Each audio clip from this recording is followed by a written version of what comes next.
অতএব অন্ধকার কবরে কখন কার ডাক আসবে জানা নাই। এরে নবীর উম্মতের দল, আল্লাহর দরবারে তওবা করো, চোখের পানি ছেড়ে কান্না করো, চোখ দুটো বন্ধ করে মরণের চিন্তা করো। এই জীবনে আমার কত বন্ধু বান্ধবের আমি হারাইলাম, একদিন তোমার আমার ডাক এসে যাবে। কই দেশের আলেম ওলামা এক এক করে সবাই চলে গেলেন। এরে যুবক, তোমার মতো লাইনের যুবকেরা বিদায়, আজকে কেউ কবর পর্যন্ত খবর নেয় না। অতএব আল্লাহর কাছে তওবা করো হে মালিক, দুনিয়া কিছুই না। আজকে আমরা টুপিদারি নবীর আদর্শ মানার কারণে কেউ না খায় মরি নাই, সম্মান কমে নাই, কমেছে না। তুমি কেন ধোকায় পড়ে আছো? ইজ্জতের মালিক মানুষ নাকি আল্লাহ? রিজিকের মালিক মানুষ নাকি আল্লাহ? এরে নবীর উম্মত, হায়াত মৌতের মালিক মানুষ নাকি আল্লাহ? ও অতএব ধনী বানানের মালিক মানুষ না আল্লাহ? এত টেনশন কেন করো? আল্লাহর গোলামি করো, নবীর আদর্শ মতো দাড়ি রাখো, চুলগুলো রাখো, নামাজ পড়ো, পর্দা করো, বেঈমানের গোলামি ছেড়ে দাও।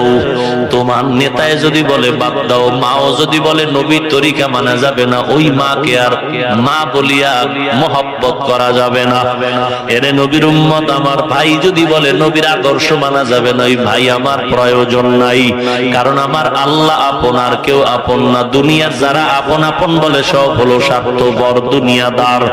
অতএব বান্দা সব ছেড়ে দাও, আল্লাহর মহব্বতের রশিটা মালা গলায় লাগাও।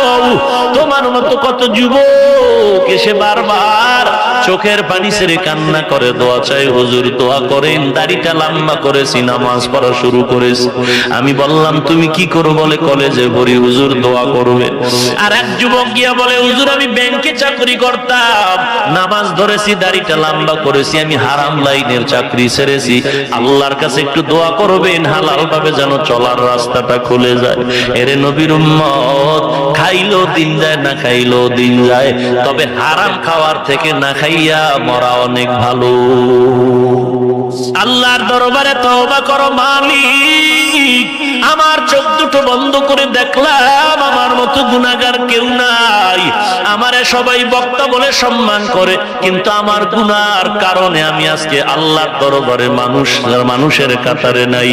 ও যুবক বৃদ্ধ, কত গুনাহ করছো, তোমার মা জানে না, ভাই জানে না, আল্লাহ জানেননি। জোরে বলো। তোমার আমার গুনার খবর আল্লাহ জানেন, আর কেউ জানেন না। যদি আমার স্ত্রী জানতো, লাথি মেরে তাড়ায় দিত, মা বাপ জানলে ধমক দিয়ে তাড়ায় দিত। আল্লাহ বলেন, এত অন্যায়ের পর আমি আল্লাহ তাড়ায় দিলাম না, বরং আমি আল্লাহ ডাকি, ও বান্দা তওবা কর, চোখের পানি ছেড়ে কান্না কর। কান্নার এত দাম, এত দাম।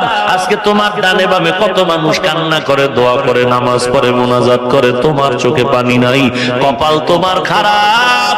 আল্লাহর দরবারে কান্নাওয়ালার থেকে দোয়া চাও, চোখের পানিওয়ালার দোয়া আল্লাহ খালি ফিরায় দিবে না রে বাবা। ডানে বামে যদি কান্নাওয়ালা কোনো মুরব্বি পাও, মায়ার নবী বলেন, সাদা দাড়িওয়ালার দোয়া খালি হাতে ফেরত যাবে না রে বাবা। যার হাতটা বাইতুল্লাহে লেগেছে তার দোয়া খালি যাবে না।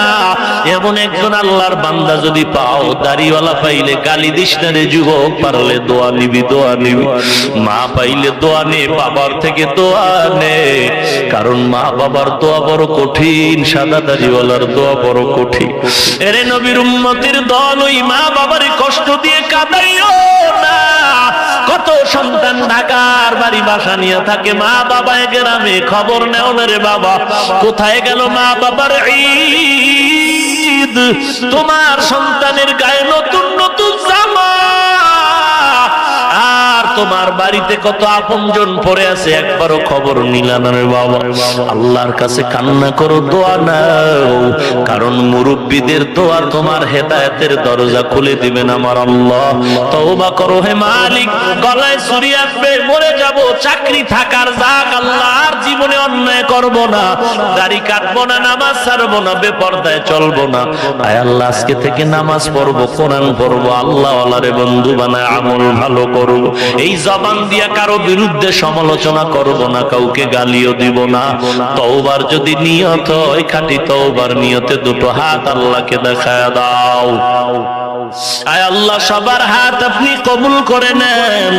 আয় আল্লাহ গুনাহমুক্ত জিন্দেগি দান করেন, দাড়িওয়ালা নামাজি বানায় দেন, ঈমান আমল মজবুত করে দেন আল্লাহ। নবীজির সুন্নাতওয়ালা জিন্দেগি দান করেন আল্লাহ।